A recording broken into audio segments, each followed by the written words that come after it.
അസുരവിത്ത് എന്ന നോവലിൻ്റെ 50-ാം ഭാഗമാണ് നിങ്ങളിന്ന് വായിച്ചു കേൾക്കാൻ പോകുന്നത്. സ്കിപ്പ് ചെയ്യാതെ മുഴുവനായും കേൾക്കാൻ എല്ലാവരും ശ്രമിക്കുമല്ലോ. സബ്സ്ക്രൈബ് ചെയ്യാത്തവർ സബ്സ്ക്രൈബ് ചെയ്തതിന് ശേഷം ബെൽ ഐക്കണും കൂടി ആക്ടിവേറ്റ് ചെയ്യാൻ ഓർക്കണേ. നമുക്ക് കഥയുടെ ഓരോ ഭാഗങ്ങൾ മുടക്കമില്ലാതെ ദിവസവും കേൾക്കാൻ കഴിയുമല്ലോ. എല്ലാവർക്കും നല്ല ഒരു ദിവസം പ്രാർത്ഥനാപൂർവം ആശംസിക്കുന്നു. നമുക്ക് കഥയിലേക്ക് പ്രവേശിക്കാം. ചെറിയ അച്ഛൻ അക്കാമ്മയുടെ സംശയം തീർക്കാനുള്ള പരിശ്രമം തുടങ്ങി. നല്ല പാതിക്ക് സംശയമുണ്ടായാൽ അത് എത്രയും വേഗം തീർക്കണമെന്ന് അയാൾക്ക് പിന്നെ അറിയത്തില്ലേ? നിന്റെ സംശയം ശരിയാണ് അക്കാമ്മേ. അവർ തീർത്തും വെറുതെ വന്നതല്ല. ആ കാര്യം പറഞ്ഞു തുടങ്ങുന്നതിന് മുൻപ് ആമുഖമായി 1-2 കാര്യങ്ങളും കൂടി പറയാം. ലോനപ്പൻ്റെ മകൻ ജിൻസിനെ നിനക്കറിയാമല്ലോ. അവൻ ഈ കൊല്ലം അവസാന വർഷം ഡിഗ്രിക്ക് പഠിക്കുകയായിരുന്നു. ഇനി മുന്നോട്ട് പഠിക്കണമെന്നൊന്നും അവന് ആഗ്രഹമില്ല. അവന് പഠിക്കാൻ ആഗ്രഹമില്ലെങ്കിൽ നമ്മൾ എന്ത് ചെയ്യണം? അവൻ പഠിക്കണ്ട. അത് ചോദിക്കാനാണോ അയാൾ കുടുംബസഹിതം രാവിലെ തന്നെ ഇങ്ങോട്ട് വന്നത്? പഠിക്കാൻ ആഗ്രഹമില്ലാത്തവന് ആഗ്രഹമുണ്ടാക്കി കൊടുക്കാൻ നമുക്ക് കഴിയുമോ? അതിന് ഇച്ചായൻ്റെ സഹായം ചോദിക്കാനാണോ വന്നത്? ഇതുവരെ ആരെയും പഠിപ്പിച്ചതായിട്ട് എനിക്ക് അറിയത്തില്ലല്ലോ. ഇവൾക്കവർ പറയാതെ വന്നത് തന്നെ ഇഷ്ടപ്പെട്ടിട്ടില്ല എന്ന് തോന്നുന്നു. അതിനെ പങ്കപ്പാട് മുഴുവൻ അവൾക്കായിരുന്നല്ലോ. അതുകൊണ്ടാണോ ആവോ ഇത്ര കലിപ്പ്? മറ്റു വല്ല സംശയവും കുടുങ്ങിയിട്ടാണോ എന്നും അറിയില്ല. അങ്ങനെയാണെങ്കിലും പെട്ടെന്ന് പറയില്ല. കാണും പോലെ അത്ര പാവമൊന്നുമല്ല ഈ മുതൽ. ആളെ തനിക്ക് ശരിക്കറിയാത്തതല്ലല്ലോ. നീ ഇങ്ങനെ തോക്കിൽ കയറി വെടിവെക്കാതെൻ്റെ പെണ്ണെ. അവന് പഠിക്കാൻ ആഗ്രഹമില്ലാത്തത് ഉണ്ടാക്കി കൊടുക്കാനൊന്നുമല്ല വന്നത്. ഞാൻ പറയുന്നത് കേൾക്ക്.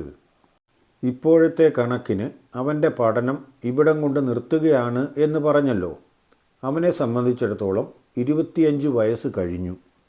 പല ക്ലാസ്സുകളിലും തോറ്റുകിടന്നു വന്നതുകൊണ്ടാണ് ഇത്രയും എത്താൻ ഇത്രയും കാലം വേണ്ടി വന്നത്. ഞാൻ പറഞ്ഞതത്രയും നിനക്ക് മനസ്സിലായോ അക്കാമ്മ പെണ്ണേ? എന്തെങ്കിലും ചാടി പറയുന്നുണ്ടോ എന്നറിയാൻ വേണ്ടി ചെറിയാച്ചൻ അല്പസമയം നിർത്തി. വട്ടോനയിട്ട് വാള പിടിക്കുന്ന ചെറിയാച്ചൻ്റെ സ്വഭാവം അറിയാവുന്നതുകൊണ്ട് അക്കാമ്മ ഒന്നും മിണ്ടാതെ കിടന്നു. ഇപ്പോൾ ലോനപ്പൻ അവന് കല്യാണം ആലോചിക്കുന്നു. അതിനുള്ള പ്രായം അവനായി എന്ന് പറയാൻ വേണ്ടിയാണ് ഞാൻ ഇത്രയും ആമുഖമായി പറഞ്ഞത്.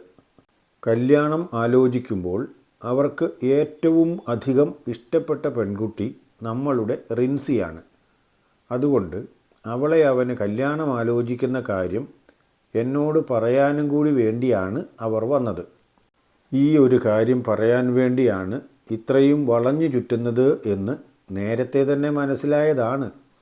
എന്നാലും അത് നേരിട്ട് അവിടെ നിന്ന് തന്നെ കേൾക്കുമ്പോഴുള്ള സുഖം ഒന്ന് വേറെയാണ്. ഇത് പഴയ കാലമൊന്നുമല്ല. കാരണവന്മാർ തീരുമാനിച്ച് നേരിട്ട് കാണുക പോലും ചെയ്യാതെ പെണ്ണ് കല്യാണം കഴിക്കുന്നത്.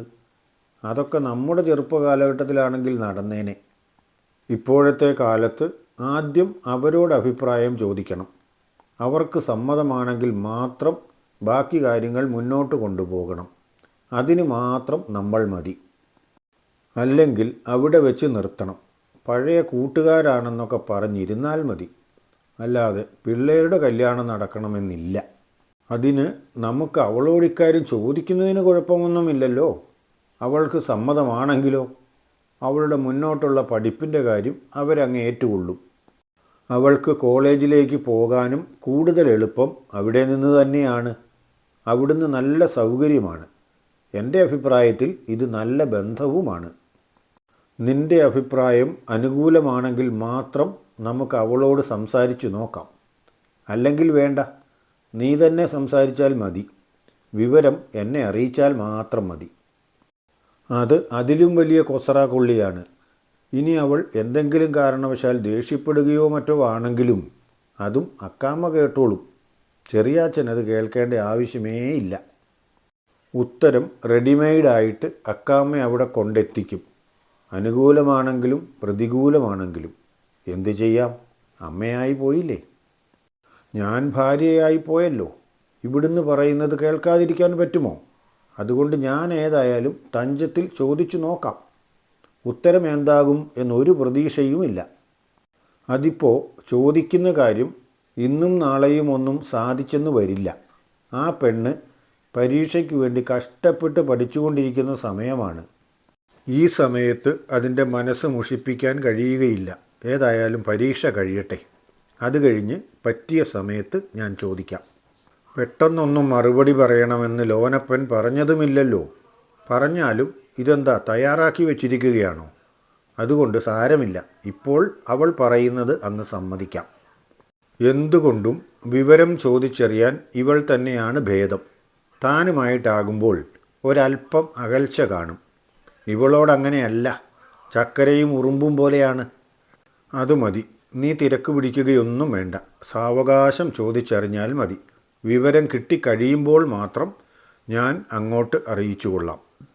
അതുവരെ ഞാൻ ഇക്കാര്യമൊന്നും മിണ്ടുന്നതും ഇല്ല. നിങ്ങൾ രണ്ടുപേരോടും എന്നല്ല, ആരോടും പറയുന്നില്ല. എന്താ, സമ്മതമല്ലേ? എൻ്റെ സമ്മതം ഞാൻ നേരത്തെ പള്ളിയിൽ വെച്ച് പറഞ്ഞതാണ്. ഇനി ഞാൻ സമ്മതം പറയേണ്ട ആവശ്യമില്ല.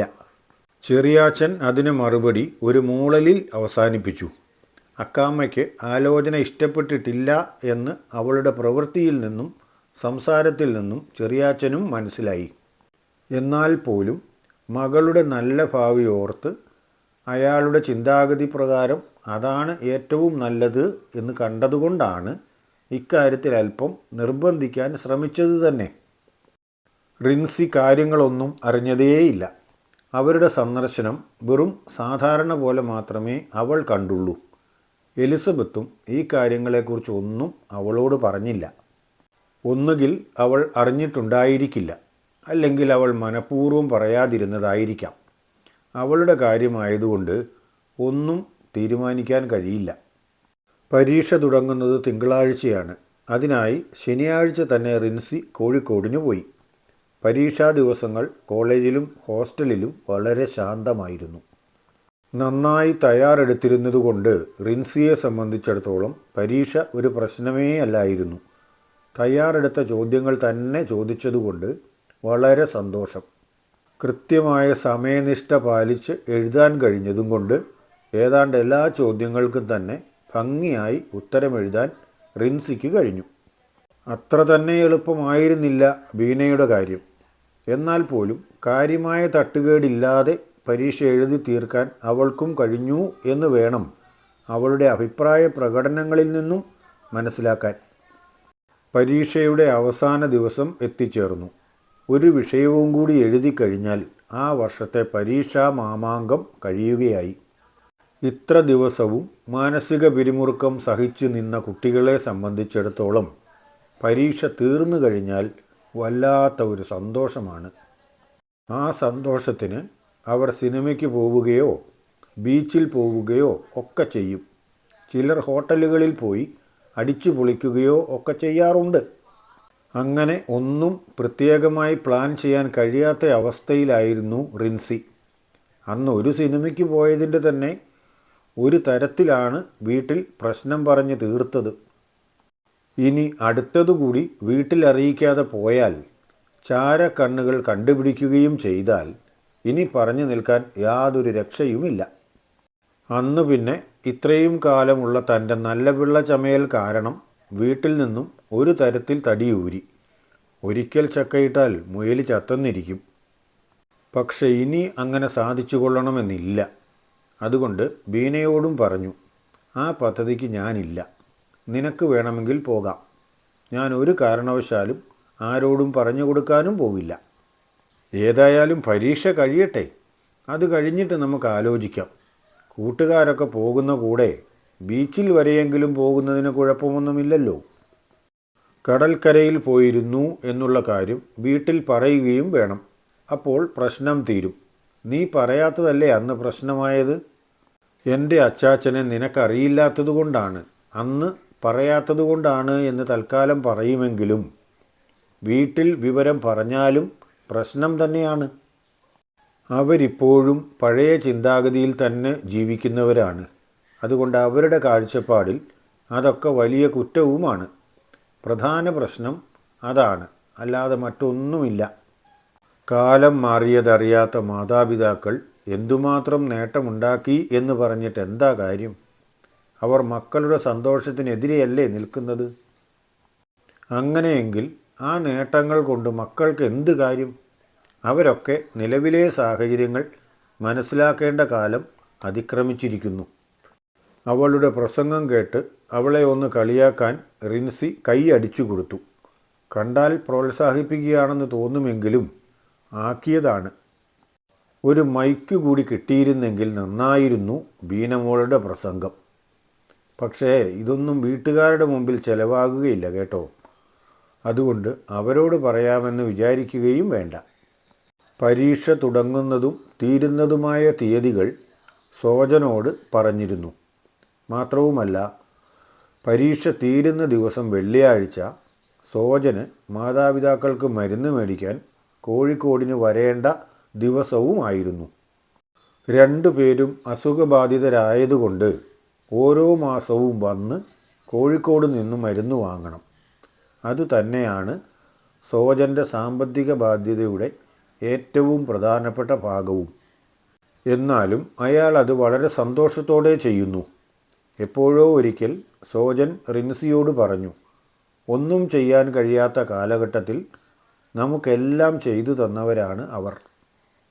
അതുകൊണ്ട് അവരെ ദുഃഖിപ്പിക്കാൻ പാടില്ല. അവർക്ക് വേണ്ടതെല്ലാം കൃത്യമായി ചെയ്തു കൊടുക്കണം. അത് നമ്മുടെ കടമയാണ്. അവർ ഉണ്ടായിരുന്നതുകൊണ്ടാണ് നമ്മളിപ്പോൾ ഈ നിലയിലുള്ളത്. പരീക്ഷ കഴിഞ്ഞ് വളരെ സന്തോഷത്തോടെ എല്ലാവരും തമ്മിൽ സംസാരിച്ചുകൊണ്ട് ഹോസ്റ്റലിലേക്ക് നടക്കുമ്പോൾ അവരെ നിരീക്ഷിച്ചുകൊണ്ട് ഒരു മരത്തിൻ ചുവട്ടിൽ സോജനും ഉണ്ടായിരുന്നു. സോജനെ ആദ്യം കണ്ടത് റിൻസി തന്നെയാണ്. അവൾ അങ്ങോട്ട് നടക്കുന്നത് കണ്ടപ്പോഴാണ് ബീന അതൊന്ന് ശ്രദ്ധിച്ചത്. അവനെ അകലെ കണ്ടപ്പോഴേ ബീനയ്ക്ക് സന്തോഷമായി. ഏതായാലും ഏറ്റവും കുറഞ്ഞ പക്ഷം ബീച്ചിലെങ്കിലും പോയി കുറേ സമയം ഇരിക്കാൻ ഒരു കൂട്ടായല്ലോ. തനിയെ പോകാൻ ബീനയ്ക്കും താല്പര്യമില്ല, ചെറിയ പേടിയുമുണ്ട്. സോജൻ ചേട്ടൻ ഇന്ന് മരുന്ന് വാങ്ങാൻ വന്നതാണോ? അതേന്ന്. ഏതായാലും മരുന്ന് വാങ്ങാൻ വന്നു. അപ്പോൾ പരീക്ഷ കഴിയുന്ന ദിവസം ഇന്നാണെന്ന് പറഞ്ഞിരുന്നല്ലോ. അതുകൊണ്ട് പരീക്ഷ എങ്ങനെയുണ്ട് എന്നറിഞ്ഞേച്ചു പോകാം എന്നുകൂടി വിചാരിച്ചു. പരീക്ഷ വളരെ എളുപ്പമായിരുന്നു. എല്ലാ വിഷയങ്ങൾക്കും മുഴുവൻ ഉത്തരങ്ങളും എഴുതാൻ എനിക്ക് കഴിഞ്ഞു. ഏതായാലും നല്ല മാർക്ക് കിട്ടും. ദൈവാനുഗ്രഹം തന്നെ. ബീനയ്ക്ക് എങ്ങനെ ഉണ്ടായിരുന്നു പരീക്ഷ? അവളിങ്ങ് എത്തിയില്ലല്ലോ. അവിടെ നിന്നും ശീഘ്രം ഇങ്ങോട്ട് വരുന്നുണ്ട്. അവൾക്കും പരീക്ഷ വളരെ എളുപ്പമായിരുന്നു. എല്ലാമൊന്നും എഴുതിയില്ല എന്നാണ് പറഞ്ഞത്. എങ്കിലും എളുപ്പമായിരുന്നു. അപ്പോഴേക്കും ബീന അവിടെ എത്തി.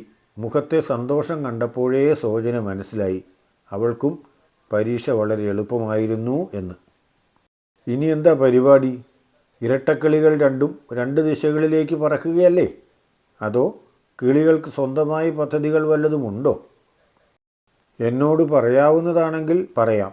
ഞാൻ കൂടെ വരാവുന്നതാണെങ്കിൽ വരികയും ചെയ്യാം. പരീക്ഷ കഴിഞ്ഞ ഉടനെ തന്നെ മിക്കവാറും കുട്ടികളും സിനിമയ്ക്ക് പോവുകയും പാർക്കിലും ബീച്ചിലുമൊക്കെ പോവുകയും ചെയ്തു. അന്ന് സിനിമയ്ക്ക് പോയത് തന്നെ വീട്ടിൽ വലിയ പ്രശ്നമായല്ലോ. അതുകൊണ്ട് ഞങ്ങൾ രണ്ടുപേരും നേരെ ഹോസ്റ്റലിലേക്ക് തന്നെ പോയേച്ചാലോ എന്ന് വിചാരിക്കുകയാണ്. അവിടെ ചെന്നാലും ആരും കാണില്ല. പാർക്കിലും ബീച്ചിലുമൊക്കെ പോയി കുറച്ച് സമയം ഇരുന്നു എന്നതുകൊണ്ട് ആർക്ക് എന്താണ് കുഴപ്പം? ഒരു പൈസ ചെലവില്ല. ധാരാളം ആളുകൾ വരുന്നതുമാണ്. അവിടെ ആർക്കും പ്രത്യേകമായി ഒന്നും തോന്നാനില്ല. നിങ്ങൾ ധൈര്യമായി വാ, നമുക്ക് പോകാം. എനിക്ക് വൈകുന്നേരത്തെ ബസ്സിന് മാത്രമേ തിരിച്ചു പോകേണ്ടതുള്ളൂ. ഇരട്ടക്കിളികൾക്ക് അതോടെ വലിയ സന്തോഷമായി. രണ്ടുപേരും സോജൻ്റെ കൂടെ ഭക്ഷണം കഴിക്കാനായി ഹോട്ടലിലേക്ക് കയറി. കഥ വായിക്കുകയും കേൾക്കുകയും ചെയ്യുമ്പോൾ നിങ്ങൾക്ക് തോന്നുന്ന അഭിപ്രായങ്ങളും നിർദ്ദേശങ്ങളും കമൻ്റായി താഴെ രേഖപ്പെടുത്തണേ. ഇഷ്ടമായാൽ ലൈക്ക് ചെയ്യാനും കൂട്ടുകാർക്കും വേണ്ടപ്പെട്ടവർക്കുമൊക്കെ ഒന്ന് ഷെയർ ചെയ്ത് കൊടുത്താനും ഓർത്തേക്കണേ. കഥയുടെ ഓരോരോ ഭാഗങ്ങൾ അവരും കൂടി കേൾക്കട്ടെ എന്ന്. സബ്സ്ക്രൈബ് ചെയ്യാത്തവർ സബ്സ്ക്രൈബ് ചെയ്യുക കൂടി ചെയ്തേക്കണേ. കഥയുടെ അടുത്ത ഭാഗം നാളെ തന്നെ പോസ്റ്റ് ചെയ്യും. സാധാരണ പോലെ ഉച്ചതിരിഞ്ഞ് 2:30 തന്നെ. എല്ലാവർക്കും നല്ലത് വരാൻ പ്രാർത്ഥിക്കുന്നു. ഓക്കേ.